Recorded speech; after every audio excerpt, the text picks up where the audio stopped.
Hindi ba dapat buwisan din yan mga yan? Oy, may tax kami Is to pass a law. Itong kongreso, ang mga politiko talagang ganyan, naghahanap ng paraan para control ng media.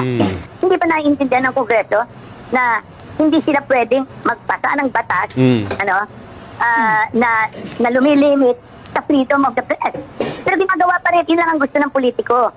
Yan, harapin niyo yung mga gagong yan, dalhin niyo sa korte, ganun lang yan eh. Ganun lang kadali. May mga batas na ang kukulit, no? There are laws that take care of those. Wala ka magagawa eh. Anong gagawin mo? Pakokontrol ba kayo? Ha? Eh yung may mga prangkisa ngayon, iba nga dyan eh, politiko mismo may prangkisa eh. Sabi sa broadcast media. Lalo lang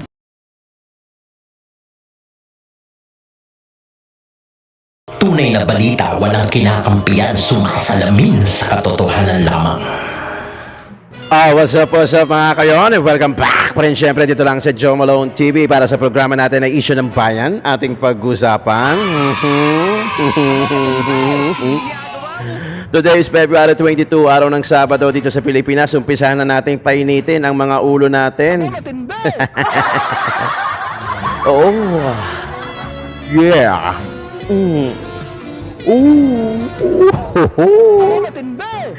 Pero 22 araw ng Sabado, kaya naman magandang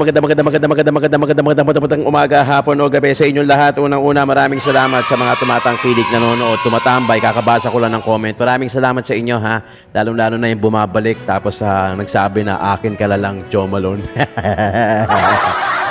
Patingin ng pic. Shoutout sa inyo lahat. Yung mga viewers natin abroad, lokal sa Pilipinas, Luzon, Visayas, Mindanao. Isang attendance check po muna tayo dyan. At bago yan, salamat po sa inyo at nanonood kayo dito at naniniwala kayo na may kwenta itong pinag-uusapan natin. Maliban doon sa pinag-uusapan natin, maliban sa mga House of Representatives na kung ano-ano pinag-uusapan nila rin. Okay? Isang shoutout sa inyong lahat, viewers natin abroad sa Pilipinas. Isang attendance check po muna tayo dahil if you're watching from Sweden, Illinois, Hong Kong, Japan, China, Singapore, Hong Kong, Nueva Ecija, Pampanga, Mindoro, Taguig, Tarlac. Maraming salamat sa inyo. Paki-comment dyan sa baba kung saan yung pinaka-area nyo na sa ganun malaman natin kung saan inaabot yung mga video natin. Alright? Hindi man ako nakapunta dyan physically. Well, at least yung mga vlog natin nauna na dyan. Nauna na dyan, diba? Eto na, pag-uusapan natin. Pero bago ang lahat, kung di ka pa nakapag-subscribe o lagi ka nanonood sa akin, paki-double check naman kung nakasubscribe ka. Kung hindi naman, paki-subscribe na lang at i-click yung bell icon na katabi ng subscribe button na nakalagay doon. Pag click mo, lalabas yung all ang pindutin mo. Dahil marami nagko-comment sa akin na tinatanong, saan daw ba ako galing at nag-upload, buti naman daw at nag-upload ako. Araw-araw po nag-upload ang inyong lingkod. Kaya importante, nakaklik yung bell icon tapos nakalagay sa all. Nang sa ganun, ma-notify ka na lagi tayo nag-upload. Okay, eto na. Ang dami kasi nangyayari, no? Siyempre nung nakaraan, nakarang araw lang, nagkaroon ng hearing, yung pangalawang hearing sa TRICOM, kung saan, napagtitripan ito ni Congressman Barbes, yung mga vloggers na naman, no? Na, okay lang naman kung magkaroon ng regulation, gaya nga sinasabi ni Cathy Binag, di ba? Na okay lang naman kung ang gusto nyo talaga in aid of legislation, dun daw sa labas, huwag dun sa home court nila. Nang sa ganun, sinabi naman ni Congressman Barbers na punta kayo dito tayo magmurahan. Dito tayo, pagmumurahin nyo kami, harapan, di ba? Ano sa tingin nyo mangyayari? Di ba? May ganun pa siyang sinasabi. Si Cathy Binag naman, ang sinabi niya, sige, sagot ko na lahat. Doon ako mag-host, tapos doon tayo sa lugar na hindi nyo lugar, di ba? Kumbaga, hindi nyo home court, walang home court advantage. Doon natin pagdebatihan kasama ng mga vloggers na yan. Okay, di ba? Ito na, si Ted Filon pumalag na. Okay, inimbitahan si Congressman Barbers. Sinabi pa nga ni Congressman Barbers about doon sa prangkisa. Kaya talagang, imagine, sinanay sa tatay. May nag-comment sa akin dito, senior daw siya. Pero nagre-release daw siya, nagbabaka sakali na kumita ng kaunti para pambili ng maintenance niya. Can you just imagine that? Diba? Tapos lalagyan mo pa ng prangkisa yun. Diba? Actually, hindi nakakatawa yun. Natatawa ako doon kay Barbers na gusto lahat lagyan ng prangkisa. Paano naman si nanay, tatay na gusto lang mag-reels, mag-upload? Hindi naman talaga, gusto lang kumita ng konti, ng bagya, pambili ng maintenance. Na yung nag-comment sa akin dyan Diba? Kung meron kayong galit sa partikular na vlogger dahil minura kayo kamo o nagsabi ng totoo, i-demanda nyo kung merong nilabag na batas, kung libel loose naman yung sinabi, demanda nyo, di ba? Panoorin natin, Ted Filon. Nga pala, nilagyan natin ng konting yun, no, yung mga thumbnail. Kasi, picture. Kasi mahilig mag-detect to si, itong may-ari nung, nung Ted Filon, Kaya baka ma-detect tayo. Kaya injikan natin konti ng mga fill-in natin, ng mga reaction natin dahil baka ma-detect Po ngayon, kausapin natin, Second District Representative ng Surigao del Norte, Congressman Ace Barbers. Binago ko rin yung boses, Magandang umaga po, sir. Sige, okay. Good morning. Oo, Kung Ace, may mga may agad pong nagtaas ng kilay nung Yan. mabanggit nyo yung kaisipan na baka napapanahon na napag-aralan na humingi ng prangkisa sa Agoy! Kongreso yung mga social Agoy! media platforms. Saan nyo hinuhugot ang kaisipan na ito? Well, kasi Saan Ted, hinuhugot? itong social media ngayon, magandang umaga nga pala sa inyo at sa ating mga kababayan. Alam nyo kasi, itong panukalang ito, isang opinion ito mula sa akin at sa ilang kasamahan ko sa committee, no? Nakita natin na itong social media ay Yan isang bagong sektor ng public information dissemination na efforts, no? At dapat malinis, walang fake news at hindi gawa-gawa lamang yung mga ibino-broadcast dito. So naniniwala kami na kapag dumating ang panahon na pag-aralan natin na baka sakaling kailangan nating hingian ng prangkisa itong paggamit ng itong mga social media platforms pumapasok sa atin, no? Of course, merong hindi sasang-ayon diyan, Ted, no? Oo naman. Sabihin nila kasi this is internet-based and global ito.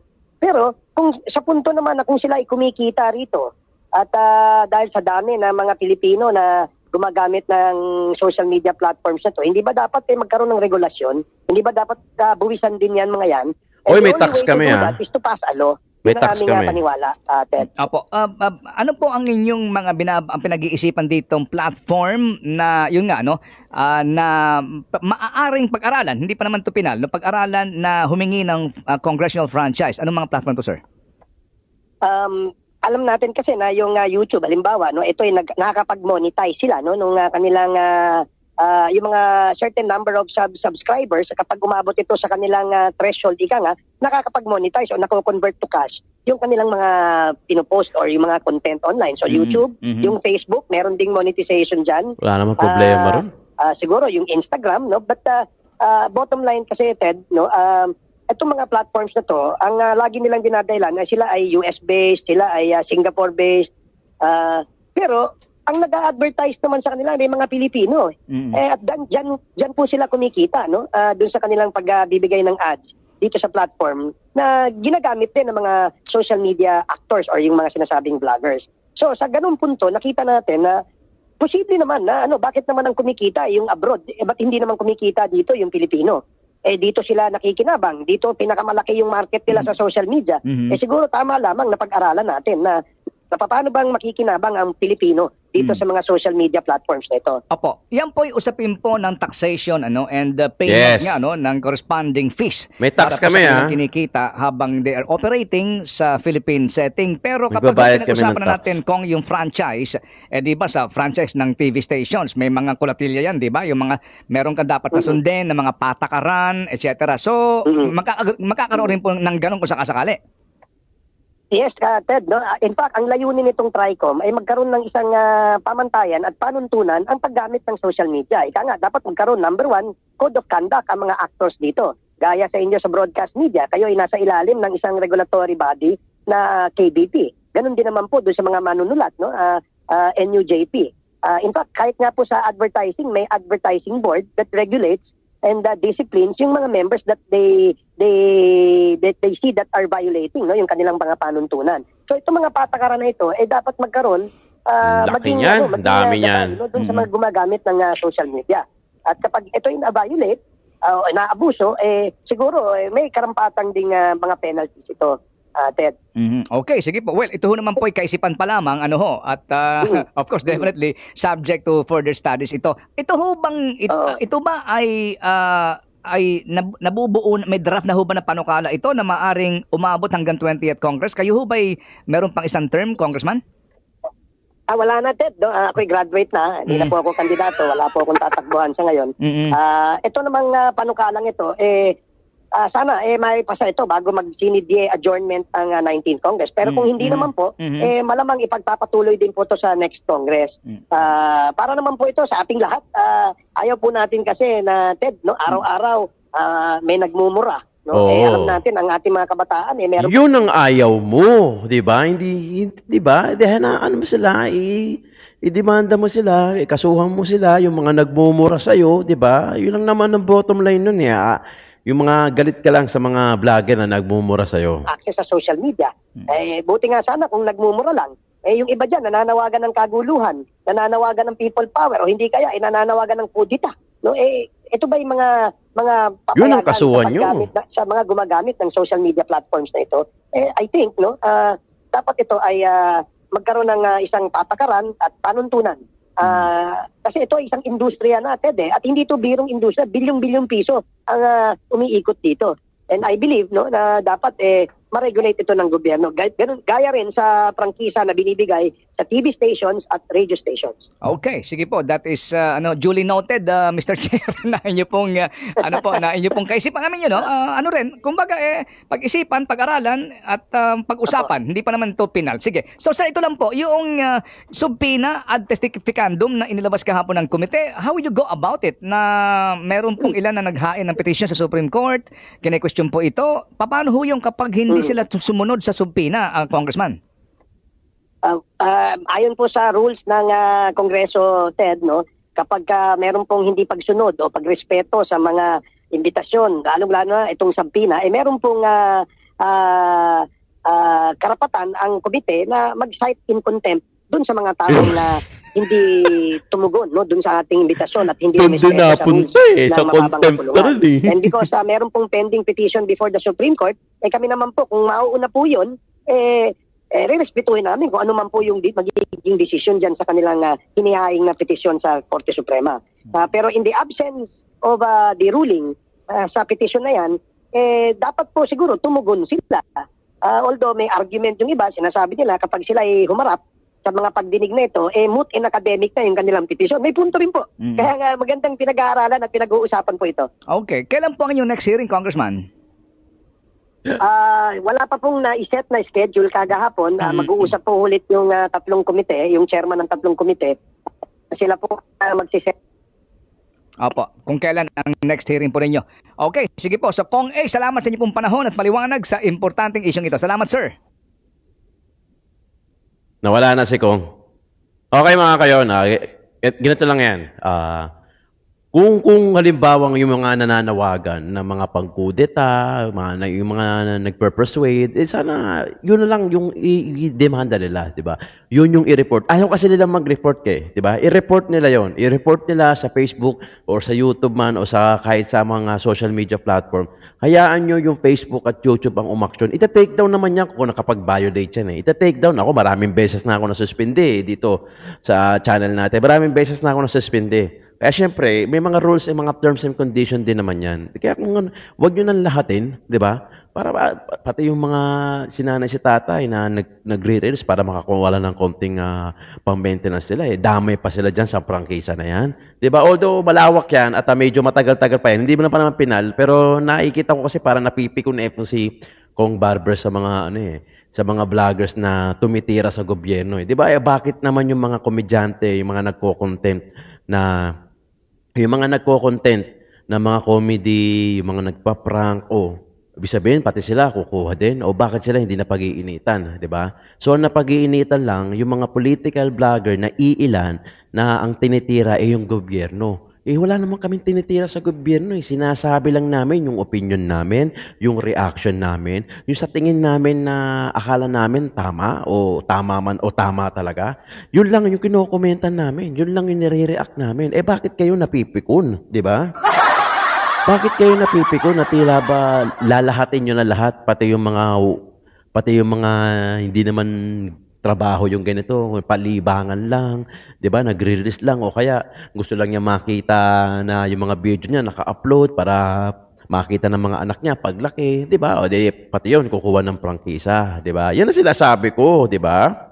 Ito po yung isyong maselan dahil ang pinag-uusapan dito ay pagbabalanse na between freedom and responsibility. Yes, Yan. tama ka dyan, Manuntay. Kasi kahapon nga, napag-usapan yung proposal na dapat nang magkaroon ng franchise yung mga social media platform. Kasi sa kasalukuyan, ang binibigyan ng franchise, TV, radio, public utilities. Yes, ma'am. Pero hindi pa kasama dyan ang social media. So, aalamin po natin ang ipupunto dyan ni Mr. Vergel Santos. Siya po ang trustee ng Center for Media Freedom and Responsibility. Magandang umaga po sa inyo, sir.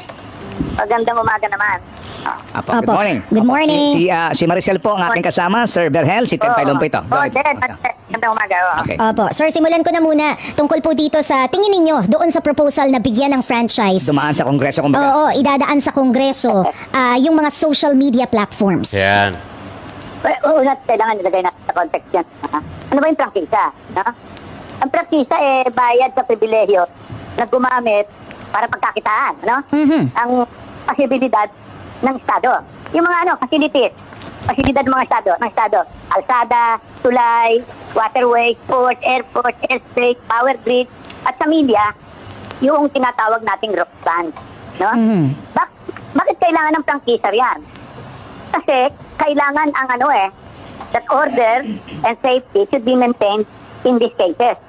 At ibig sabihin, kailangan may technical supervision.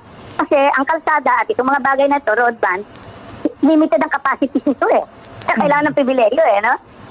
Ang gusto nitong Kongreso, pati yung social media na nag-ooperate sa cyberspace, bigyan din ng prangkisa. Wala namang nagme-may-ari sa cyberspace. Yeah. At wala nang walang limitless ang capacity niyan Yes, Ang limitless. sa akin nito, Ted, Maricel, is that itong Kongreso, ang mga politiko talagang ganyan, naghahanap ng paraan para control ng media. Yun ang radio band, nakakita pa ng paraan para control yung ABS-CBN Hindi binigyan ng prangkisa Hindi ba? Pero bakit hindi binigyan? Hindi dahil sa merong technical shortcoming. Hindi binigyan kasi ayaw bigyan. Diba? At ito, encroachment upon basic freedom ito Hindi dapat nangyayari. Ngayon gusto pa nila ganyan. At hindi ko maintindihan niya talaga. Para sa akin kung hindi lang nakakatakot yan, nakakatawa Diba? Pero sir, paano yung argument nila na sinasabi nila na kasi dapat magkaroon ng prangkisa dahil sa ngayon ang nakikita natin na kumikita yung mismong platform lamang at yung creator o yung mga content creators ng mga social media platform. Pero ang gobyerno hindi naman nakakakuha ng buwis mula dito sa mga ipinapalabas na to. Hindi problema ng prangkisa yan. Problema ng BIR. Pahabol nyo sa BIR. Maghanap kayo ng arrangement na para makita ninyo kung sino nakakalusot na hindi nagbabayad ng buwis. Problema ng BIR. Problema ng nagpapabuwis. Diba? Alam nyo, isa pang bagay Kailan lang, sinawag din ako tungkol dito sa hearing ng Senado, ng Kongreso, sa fake news. Ang hearing sa fake news, gusto raw kontrolin ang media, ang social media, not only social media, but media in general, kung ano ang nilalabas niyan. Isipin mong ginagawa ng Kongreso, hindi pa naiintindihan ng Kongreso na hindi sila pwedeng magpasa ng batas, na lumilimit sa freedom of the press. Pero ginagawa pa rin, yun lang ang gusto ng politiko. Gusto ko kontrolin ng media. Alam nyo? So, nakuha po namin yung punto ninyo about dun sa pagsusuppress ng freedom of the press. Pero ano yung pwedeng gawin para, kumbaga, malabanan at magkaroon din ng guide yung mga content creators at maiwasan natin yung mga disinformation, especially now na panahon ng kampanya, kitang-kita naman po din yung mga lumalabas dun sa mga contents. So, ano yung dapat gawin? Simple lang. Ang panlaban sa disinformation, proper information. Ang panlaban sa kasinungalingan, katotohanan. Yes. Wala tayong magagawa Lahat naman nagsisinungaling at o kaya nagsasabi ng katotohanan. Kaya politiko ka, kaya media ka, kaya ano pa man. Kaya mo ang punto ng freedom of expression at press freedom, hindi naman dahil kaya pag may press freedom ka, sigurado na lahat ng maririnig mo katotohanan Hindi yun. Merong press freedom, merong freedom of expression, para lahat naririnig mo. At para ikaw maintindihan mo kung ano ba ang Yes. tama rito at mali. At kung ano ang papaniwalaan. So walang ang kataban nila, mga garantiyahan yun. Pagka naglagay sa prangkisa. Pero still sir, paano natin makukuha yung accountability ng mga nagpapakalat ng disinformation and fake news sa social media? Kasi Hanapin, yes. Hanapin nyo yung mga gagong yan. I-report. Ha? Yan, hanapin nyo yung mga gagong yan. Dalhin nyo sa korte. Ganun lang yan eh. Ganun Wala lang namang kadali. gagawin. May mga batas na... Ang kukulit, no? There are laws that take care of those. Wala ka magagawa eh. Anong gagawin mo? Pakokontrol ba kayo? Ha? Eh yung may mga prangkisa ngayon, iba nga dyan eh, politiko mismo may prangkisa eh. Sabi sa broadcast media. Lalo lang lumala eh, di ba? Walang magagawa dyan. Walang magagawa, wag nilang pakialaman. They will be putting their fingers where it shouldn't be. Wala silang pakialam dyan. Opo. At we will all be better off pag hindi tayo pinakialaman ng mga yan.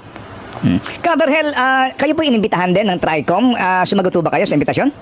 Kasi hindi na ako iniimbita nung una pa. Iniimbita ako eh, no? Pero ang sabi ko, ayokong pumunta dahil I did not want to come under the rules of Congress. Diba? Eh, hindi ka naman, mas mabuti magsulat na lang ako at masasabi ko yung gusto ko. Hintuin ka no? At pangalawa, ang nakuha nila mga periodista yung iba, mga mamamahayag, na nagpunta, apparently hindi maliwanag sa kanila kung anong pinag-uusapan dito. Ang pinag-uusapan dito, kukontrolin sila. Nagpuntahan naman yung mga PR people at yung mga nagpapatakbo ng mga kandidato dahil naghahanap ng kliyente. Anong gagawin natin ito? Alam mo, pag mentres mo pinagbigyan yung kongreso sa mga ganyan, lalo lang tayong mapapariwara eh. Kaya hindi dapat pakialaman yan. Sabihin sa kanila, wala kayong pakialam sa amin. Kasi pag pinabayaan namin kayong makialam sa amin, ang mapipilde, yung aming pinagsisilbihan. Ano yun? Tao. Eh sila hindi naman gano'n eh. Sila mo sabihin sa ilang tao, ba't ka pumupunta riyan? You are allowing yourself to come under the potential control, if not outright control, of government. Apo. Kaverhel, ano po ang inyong kaisipan doon po sa mga paglalabas ng subpoena testificandum sa mga hindi nasipot sa kanilang imbitasyon at yung pong sinasabi na possible contempt, no? Ibig sabihin daw po, pwede silang ipa-aresto. Hindi totoo yun. Wala yun. That will not pass in court. Bakit kailangan akong lumitaw sa kanila? Dibawa ako. Inimbita ko, ayoko. Anong pakialam nila? Hindi ba? Anong sasabihin nila sa estado? Ayoko sumunod sa kanila? In the first place, dapat i-establish kung dapat ako sumunod sa kanila. Yun.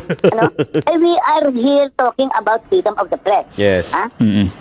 At ang ginagawa nitong kongreso, hindi ba kaya nag-iimbestiga yan in aid of legislation? Wala namang legislation magagawa yan because the Constitution provides that no law shall be passed impinging upon the freedom of the press. Yan yung sinasabi ni Atty. Di ba? O di walang magagawa. Anong pinagagagawa nila? Di walang wawa, di ba? Walang wawa. Sa akin, ewan ko, Ted Maricel, malabo ba yun? Hindi ba? Hindi ko maintindihan kung bakit sige, hindi makita. Apo, sige. So, yung nga din po tanong kanina ni Maricel po, Kaverhel, na basically ang main point dito ay yung paano mo masasawata, mapipigilan yung pagpapakalat ng fake news kasi sila mismo din binabakbakan, di ba, ng kung ano-anong impormasyon. Ang iba nga daw po ay gawa-gawa lamang. So, ano ang inyong payo sa mga kongresista na sasaktan dito po sa mga bashing na inaabot nila or even yung kanilang claim na may mga nagpapakalat ng fake news laban sa kanila? 2 point. Pagka politiko ka, dapat kumanda ka dyan. Yes. Kasi fair game ka eh. Politiko ka eh. Meron kang poder eh. In fact, meron ka rin poder para reklamo. Sumama sa media, sa media. Meron ka sariling media operation eh, di ba? Yung lahat na yan, meron eh. Una yun. Fair game kayo. Pangalawa, may mga batas. Hanapin ninyo kung sino nagpapakalat. Dalhin nyo sa korte. Yun, tama. Yun lang, let them answer to the law. Simple lang eh. At ang ginagawa kinukomplika para makakita ng paraan para tayo supilin. Ganun lang naman yan eh. Galing, tama. Sige. So, Kaverhel, kung mamarapatin nyo, I mean, baka lang pwede kayo sumagot dito po sa, ito naman ay outside na po, dito po sa Center for Freedom Media Responsibility ninyo na TASCA. Anong komento nyo dito? Dito ngayon sa impeachment complaint lamang kay VP Sara na hindi pa rin po inaaksyonan ng Senado? Isa pa yan eh, no? Hindi ko maalam kung bakit malabo sa iba yan eh. Pag binasa mo yung Constitution, yung article Yan, oh, ganito lang yan. Ganito lang yan. Tama naman si Caberhel eh, no? Tama naman siya. Kung meron mang mga ilan vlogger na lumabas doon sa boundaries, sa limitation nila, di hanapin nila, tapos i-report nila o kaya sampahan nila ng kaso, tapos dalhin sa korte, hayaan lang na si vlogger makapagsabi ng saloobin niya o maimbestigahan with due process. Ganun lang kasimple.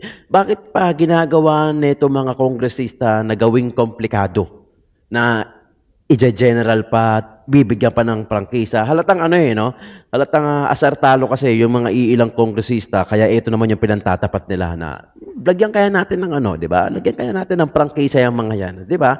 Ito na nga, malinaw na malinaw yung sinasabi ni Caberhel. Kung meron mga libelous doon sa sinabi ni vlogger, kahit sino man yan, o social media influencer, pasuhan. Ganun kasimple, 'di ba? Dalhin sa korte at hayaan umandar yung due process. Kaya kayo nare-real talk ni Miss Cathy Binag, 'di ba?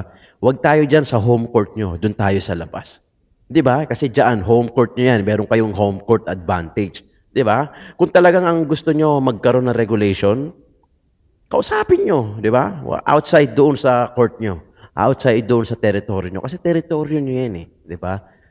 Yung laging sinasabi na pagka nandiyan dyan, nagkamali na sagot, iko-contempt ka.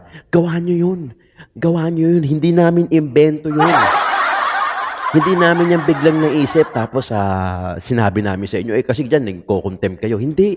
Kayo ang may gawa niyan. Kayo ang may kasalanan niyan. Yan yung pinaintindi nyo sa amin. Kaya wala tuloy umaatin. Apart doon sa 40 vloggers, ilang lang yung umaten. Parang isa si Malutikya. Ewan ko, sabagay, hindi naman considered na mga vloggers si Malutikya dahil professor yan, di ba? O apart doon sa 40, ilan yung dumating? Parang isa lang ata dumating. Yung 39, nandun doon sa Supreme Court. Nagsampa, kasi alam nila yung proseso. Alam nila yung batas, kaya doon sila dumiretso. Sa tingin mo ba walang kakampi dyan? Di ba? Kung talagang ang gusto nyo in aid of legislation, hanapin nyo yung mga nagpapakalat ng fake news. Madaling hanapin yan. Alice Guo nga, nasa ibang bansa na, nahanap nyo pa Diba? Walang social media. I mean, hindi niya nakapag-chat si Alice Guo. Walang hawak na cellphone. Nahanap nyo nga ito pang kaya mga nagpapakalat na fake news, may mga IP address, may mga URL yan.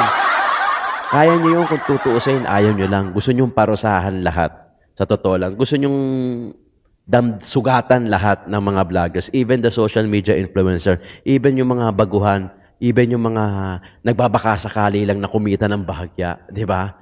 Imagine, ang hirap na. Kita nyo na may nabasa ako sa Facebook.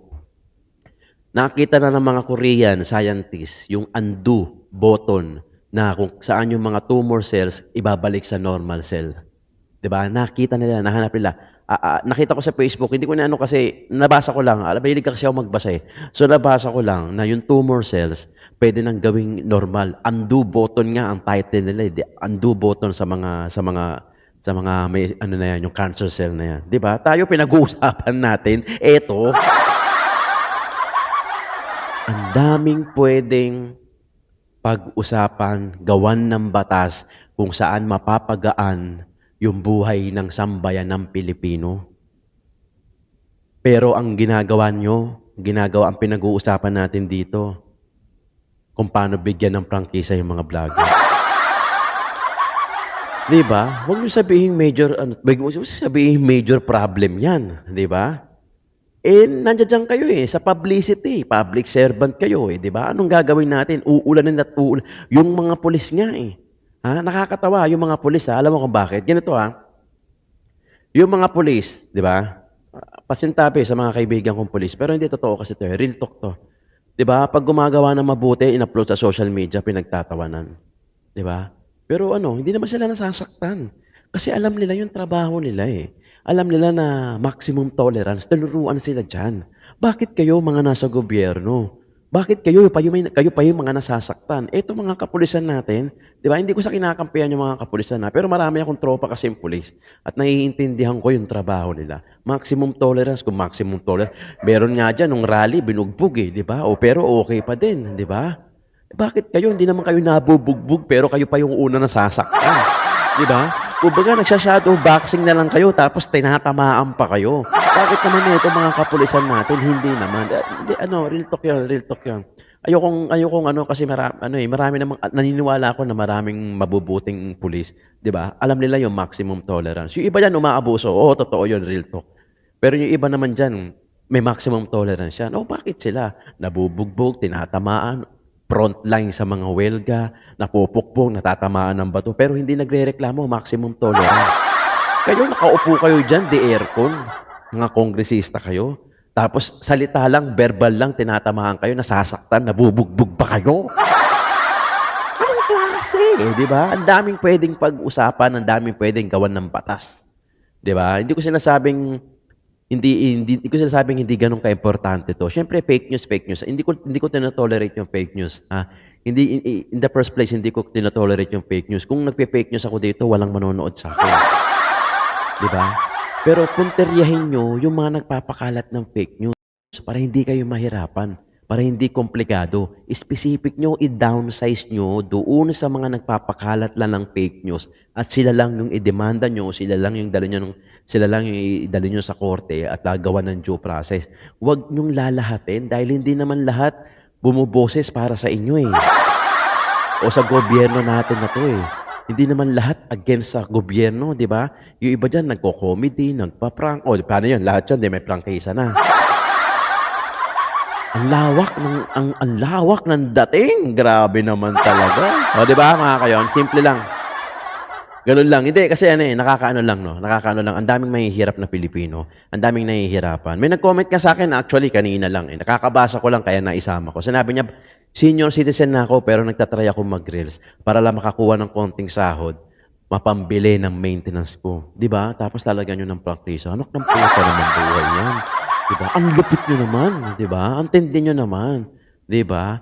Alam ko na hindi naman final yan. Okay, hindi pa naman final. Hindi pa naman final. Pinag-uusapan pa lang. Pero syempre, maano na yan.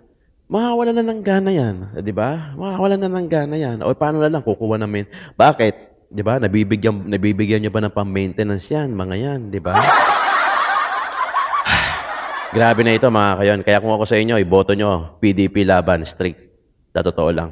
Tapusin na natin to. Sa May 12 ha, May 12 po ang ating eleksyon. Maaring, sino ba yung mauna?